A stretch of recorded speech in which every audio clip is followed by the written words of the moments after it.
I do want to talk to you a little bit about what we've been doing in the city of Chicago to address some of the long-standing disinvestment and racial inequity in our city.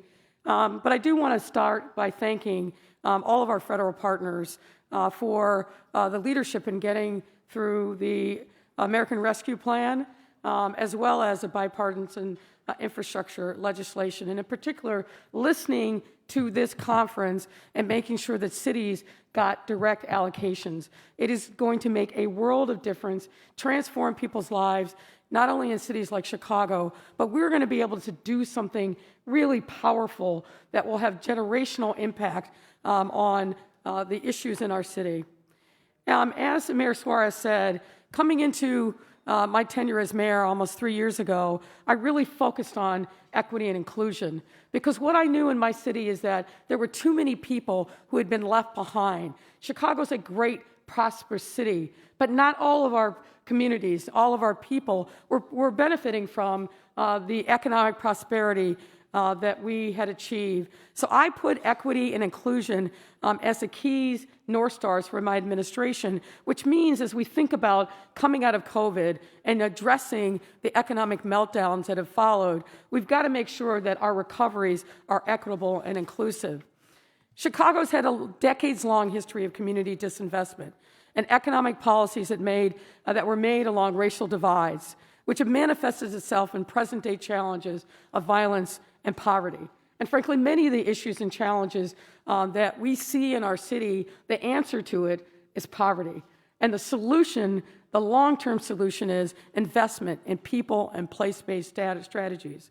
There's no doubt that you have all heard about the challenges that we've had over these last 2 years, in particular with violence.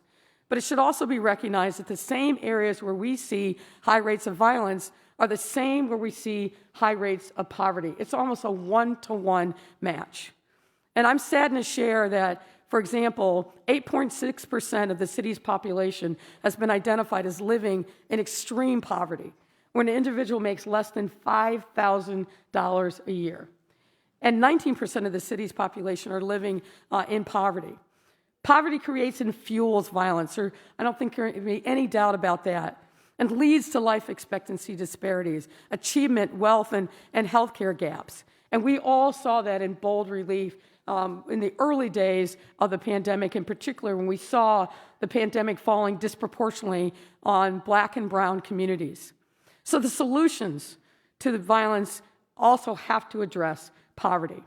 By centering equity and inclusion in our efforts to revitalize neighborhoods and provide pathways to economic stability, we can begin to right the wrongs of the past and help our residents live healthy, prosperous, and happy lives. I'm deeply grateful for the federal resources through ARP and the infrastructure package are going to supplement the work that we were already doing in Chicago in initiatives like one I'm going to talk about here called Invest Southwest. Now, if you know Chicago, when you talk about the South and the West, you're talking about Black and brown communities. So let me take you back to the fall of 2019. We launched a neighborhood economic development program to revitalize 12 commercial corridors, or what we call the front doors to our neighborhoods, in 10 high-need neighborhoods on our south and our west sides, where we see the most detrimental effects of poverty and violence.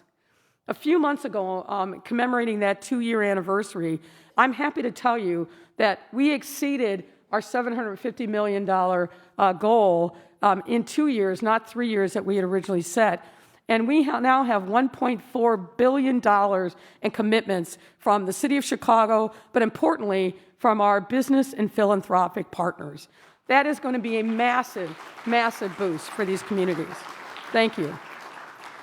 And importantly, this program leverages public and private sector dollars into investment commitments, and we uniquely employ a multiplier effect to accrue these dollars by ensuring that every $1 of public investment leads to layered private and philanthropic investments. And I'm happy to say that so many businesses in Chicago have answered our call to come into these neighborhoods. These investments bring job opportunities, economic activity, to the neighborhoods by establishing necessary amenities and infrastructure improvements, including new public spaces, affordable housing, mixed-use development, and more. And I'm going to show you a couple of examples in a moment.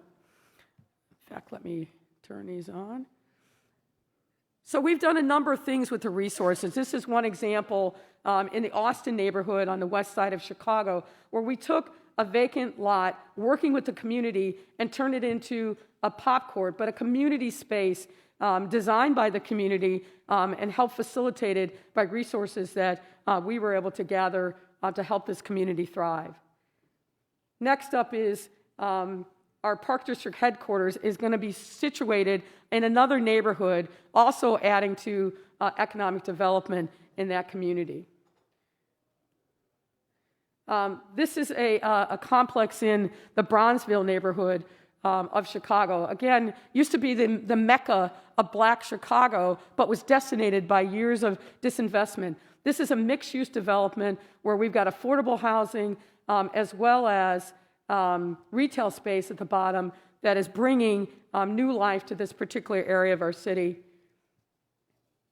And this is, I think, an area that I really want to talk about. Discover put a call center in an abandoned Target that left this particular neighborhood.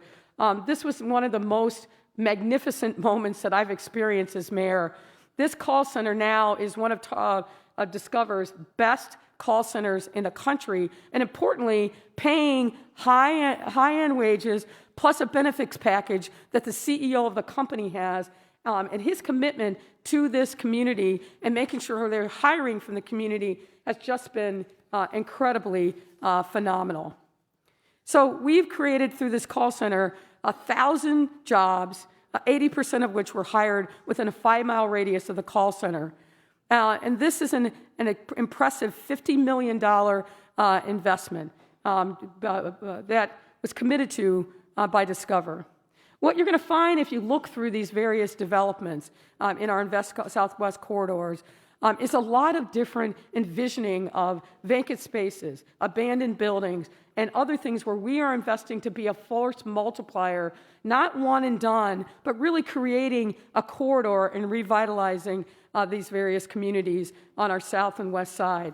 You know, time doesn't permit for me to go into much more in terms of details, but what we have tried to do is to be thoughtful and intentional, working with the communities to really re-envision what their futures look like.